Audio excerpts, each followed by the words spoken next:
Good morning. B tax पर आप लोगों का स्वागत है।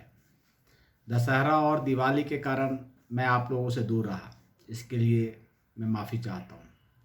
आज के सेशन में हम लोग हाउस प्रॉपर्टी पर कैपिटल गेन के एग्जम्पशन के बारे में चर्चा करेंगे।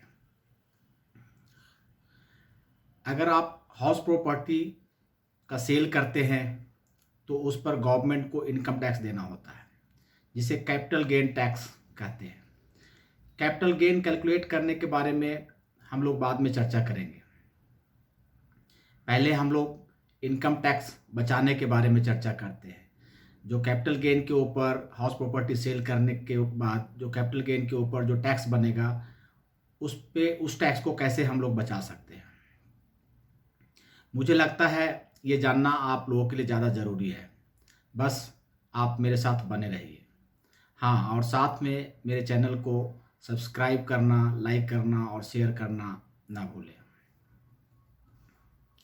Income tax act grant total और पार्शियल एग्जम्पशन ऑन सेल और transfer of residential property under section 54, 54B, 54D, 54EC, 54F, 54G, 54GA and 54H। ये सारे सेक्शन के बारे में हम लोग विस्तार से चर्चा करेंगे, परंतु आज हम लोग केवल सेक्शन 54 के बारे में चर्चा करते हैं। As per section 54, exemption on residential house या इससे जुड़े लैंड जो इनकम फ्रॉम हाउस प्रॉपर्टी के अंदर टैक्सेबल होता हो के सेल और ट्रांसफर पर जो कैपिटल गेन एराइज होता है उस पे एग्जम्पशन 54 में मिलता है। साथ में ये सारे कंडीशंस जो हैं वो सेटिस्फाइड होना चाहिए। कंडीशन एक है, हाउस प्रॉपर्टी या उससे जुड़े हुए लैंड इंडिविजुअल या HUF का हो और उसने उसे सेल किया हो।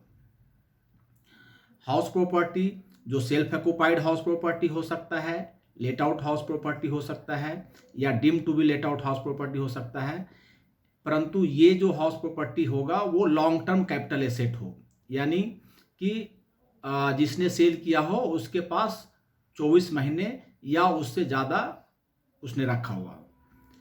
एग्जम्पशन लेने के लिए आपको नया घर या तो परचेज करना है या कंस्ट्रक्ट करना है। परचेज करने के केस में आपको सेल करने से 1 साल पहले और 2 साल बाद तक आप परचेज कर सकते हैं, परंतु कंस्ट्रक्ट करने के केस में आपको 3 साल बाद तक आप कर सकते हैं, तो आपको एग्जम्पशन मिलेगा। कंस्ट्रक्शन के केस में आपको कंस्ट्रक्शन स्टार्ट कब किया है इससे कोई लेना देना नहीं है, कंस्ट्रक्शन कंप्लीट कब हुआ हो वो देखना होता है और वो 3 साल के अंदर होना चाहिए। कैपिटल गेन का अमाउंट 2 करोड़ से ज़्यादा नहीं हो, ये भी देखना है। असेसमेंट ईयर 2000-2021 से 2 घर खरीदने पर भी एग्जम्पशन मिलता है। पहले ये एग्जम्पशन 2020-2021 से पहले ये एक ही घर पे मिलता था। हाउस प्रॉपर्टी जो खरीद रहे हैं या कंस्ट्रक्ट कर रहे हैं वो इंडिया में ही सिचुएटेड होना चाहिए। जो हाउस प्रॉपर्टी परचेज या कंस्ट्रक्ट किया है उसे 2 या 3 जैसा भी केस हो, जैसे कि मैंने ऊपर बताया कि अगर परचेज करना है तो 2 साल मिलता है और अगर कंस्ट्रक्ट करना है तो 3 साल मिलता है। अगर 2 या 3 साल के अंदर सेल किया है तो एग्जम्पशन विड्रॉ हो जाएगा। उसके अंदर अगर सेल कर दिया है, जैसा अगर परचेज किया है और 2 साल के अंदर ही सेल कर दिया, 3 साल के अंदर सेल कर दिया या इवन कंस्ट्रक्ट किया है और 3 साल के अंदर सेल कर दिया, तो जो एग्जम्पशन मिला आपको 54A में वो विड्रॉ हो जाएगा। कितना अमाउंट एग्जम्पशन मिलेगा, इसकी कैलकुलेशन कैसे करते हैं इसके बारे में समझते हैं। जो अमाउंट आपका कैपिटल गेन बना है या जितना का आपने घर खरीदा है या कंस्ट्रक्शन करने में आपने लगाया है, जो दोनों में से कम होगा उसका एग्जम्पशन आपको अंडर सेक्शन 54 मिलेगा। अब सोचने वाली बात यह है कि मैंने जैसा ऊपर बताया कि 2 साल सेल करने के 2 साल बाद भी अगर आपने घर खरीदा हो या 3 साल तक कंस्ट्रक्शन किया हो तो आपको एग्जम्पशन मिलेगा। लेकिन एग्जम्पशन जो मिलेगा जिस साल में टैक्सेबल उसी साल में होता है जिस साल में आपने सेल किया है।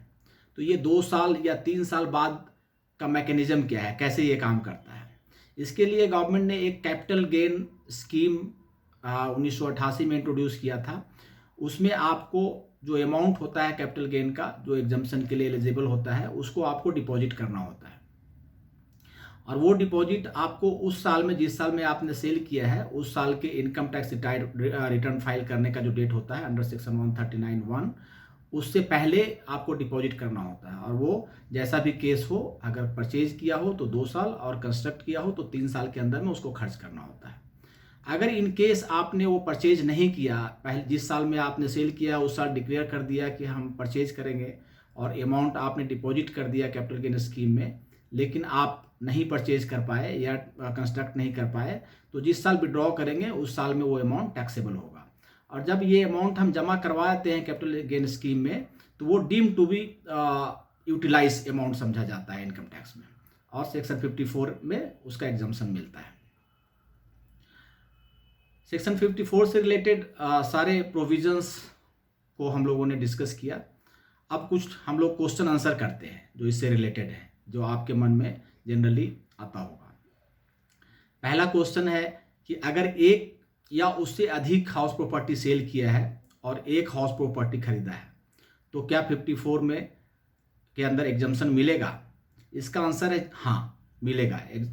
इवन एसएससी 2 डिफरेंट साल में हाउस प्रॉपर्टी बेचा हो और 1 साल में खरीदा हो विद इन टाइम लिमिट, जो 2 साल का या 3 साल का कंस्ट्रक्शन करने का जो टाइम लिमिट है उसमें अगर खरीदा हो तो एग्जम्पशन मिलेगा। दूसरा क्वेश्चन है कि हाउस प्रॉपर्टी सोल्ड, अगर हाउस प्रॉपर्टी हमने सेल किया है 2016 में and amount deposited in capital gain scheme a ready to move house purchase on in 3rd year, exemption का क्या होगा? हमने 3 साल बाद उसको परचेज किया है। जैसा हम लोगों ने ऊपर डिस्कस किया है कि परचेज करने के लिए 2 ही साल मिलते हैं। इसके ये जो केस मैं बता रहा हूँ इसमें तीसरा साल में परचेज किया है तो ये एग्जम्पशन नहीं मिलेगा और वो टैक्सेबल हो जाएगा उस तीसरे साल में। ऐसी स्थिति में अगर ऐसा केस हो तो 3 साल आपको कंस्ट्रक्शन के लिए मिलता है तो आप कंस्ट्रक्शन कर लें तो आपको टैक्स नहीं लगेगा। एक क्वेश्चन है, घर कंस्ट्रक्शन करना स्टार्ट किया है, एक डेट ले लेते हैं 31/12/2018 को, हाउस प्रॉपर्टी सेल किया 31/12/2019 को, घर कंप्लीट हुआ 31/10/2020 को, तो क्या एग्जम्पशन मिलेगा? फिर वही जैसा हम लोगों ने ऊपर डिस्कस किया कि 3 साल कंस्ट्रक्ट करने के लिए मिलता है, 3 साल के अंदर अगर कंस्ट्रक्शन हो जाए तो आपको एग्जम्पशन मिलेगा। इस केस में 31/10/2020 को कंस्ट्रक्शन पूरा हो जा रहा है तो आपको एग्जम्पशन मिलेगा। 31/12/2018 को स्टार्ट किया है उससे कोई मतलब नहीं है, जैसा हमने ऊपर बताया कि जो स्टार्ट करते हैं उससे कोई लेना देना नहीं होता है, कंप्लीशन का डेट देखते हैं जो 3 साल के भीतर हो जाना चाहिए। एक और क्वेश्चन है, एक घर बेचकर 2 कनेक्टेड घर खरीदा है, एक आपस में आमने सामने का अपार्टमेंट हो या ऊपर नीचे का अपार्टमेंट हो, तो क्या हमको एग्जम्पशन मिलेगा? हाँ मिलेगा। इसमें यह है कि आमने सामने का हो या ऊपर नीचे का हो, किचन जो है वो कॉमन होना चाहिए। इसमें कई केस लॉज भी हैं, 2 मीटर लगाने से मतलब ये नहीं होता कि 2 अलग अलग घर है, दोनों को हम इंटरकनेक्टेड कह सकते हैं और आपको मिलेगा। एक क्वेश्चन है कि क्या एग्जम्पशन डिनाई कर सकता है अगर नया घर वाइफ या बेटा के नाम से खरीदा हो? ये थोड़ा इसके डिसीजन जो कोर्ट के हैं वो कन्फ्लिक्ट है। कुछ कोर्ट जो है वो कहता है मिलेगा और कुछ कोर्ट कहता है नहीं मिलेगा। जो मिलेगा ये दिल्ली हाई कोर्ट और कर्नाटका हाई कोर्ट इसके बारे में फेवर में डिसीजन है और बॉम्बे हाई कोर्ट का डिसीजन फेवर में नहीं है, वो कहता है नहीं मिलेगा। तो इसके हिसाब से आपको देखना है। सेक्शन 54 के बारे में सारे प्रोविजंस और इससे रिलेटेड जो क्वेश्चन जनरली दिमाग में आता है वो हम लोगों ने डिस्कस किया। फिर भी कोई पॉइंट बाय मिस्टेक रह गया हो तो आप लोग कमेंट बॉक्स में अपना क्वेरी ज़रूर लिखें। मैं अपनी तरफ से भरसक कोशिश करूँगा रिप्लाई करने का। इवन अगर आप लोग कोई कमेंट करते हैं तो मुझे और अच्छा करने की प्रेरणा मिलती है। इसलिए आप लोग से रिक्वेस्ट है कि आप मेरी हौसला अफजाई करते रहें।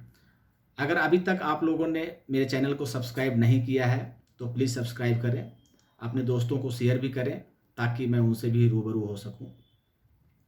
आप इनकम टैक्स के लेटेस्ट केस लॉज और जीएसटी के अपडेट के लिए हमारे फेसबुक पेज BNB टैक्स पे विजिट करें, वहाँ पे आपको लेटेस्ट जानकारी मिलती रहेगी।